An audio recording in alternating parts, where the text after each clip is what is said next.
ஒரு 30 பேர் இருக்காங்கன்னா அதுல 5 பேர் டெய்லி குட் மார்னிங் போறதுக்காக இந்த குரூப்ல இருப்பாங்க சார். அவங்க குட் மார்னிங் போட்டா நம்ம திருப்பி ரிப்ளை பண்ணணும் சார். ரிப்ளை பண்ணலனா பெரியப்பா குட் மார்னிங் போட்டிருக்காரு நீ ஒண்ணுமே சொல்லல எங்க அப்பா கேட்பாங்க சார்.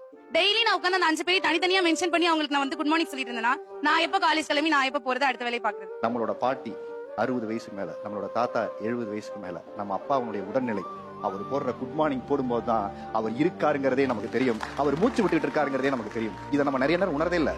ஏன்னா நாம என்ன பண்றோம், நம்மளோட அவங்களை கம்பேர் பண்ணிட்டு காலையில குட் மார்னிங் போடுறாங்க, காலையில அவங்க இருக்கேன், நான் உயிரோடு இருக்கேன் உனக்காக சொல்ற ஒரு தருணமா தான் அவங்க வாழ்க்கையில இருக்கு.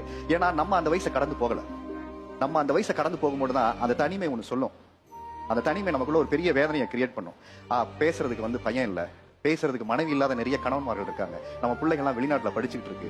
இப்படி உறவுகளை பிரிந்து தனிமையா இருக்கக்கூடிய அத்தனை உறவுகள் சார்ந்த பெரியவர்களுக்குமே ஒரே ஒரு ஏக்கம் என்னவா இருக்கும் அப்படின்னா, ஒரு குட் மார்னிங் ஒரு குட் நைட் போடும்போது நான் இருக்கேன்ப்பா, நானும் இருக்கேன் அப்படின்னு சொல்ற விஷயம். தயவு செஞ்சு இதை நீங்க நினைவுல வச்சுக்கோங்க. ஏன்னா எத்தனையோ படங்கள் இதை சார்ந்தும் சொல்லப்பட்டிருக்கு. ஒரு போன் எடுக்காதனால எவ்வளவு பிரச்சனை.